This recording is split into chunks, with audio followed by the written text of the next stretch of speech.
How it lands perfectly on the other one, bro. How can you try to? Can you imagine moving a chicken like that, bro? What the fuck is that? And she's not. You know what? I wanted to see if she's moving her thumb a lot to make it do that. She didn't barely move her thumb.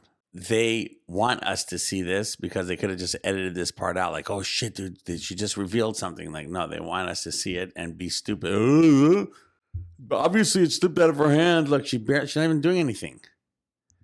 And did you see it? It went like it's like it was alive. And it's 180. Yeah. It's like it has its own like. Even if it was slippery, yeah, it would never do 180. But she didn't like twist her hand. Yeah. Look, her hand's already twisted. You can't twist it more. Look. This is crazy. And this is 4K, guys. So please comment. Tell us what it is. It's 4K. Not 360, not 480. It's like not Uncle Yoey's editing. Correct.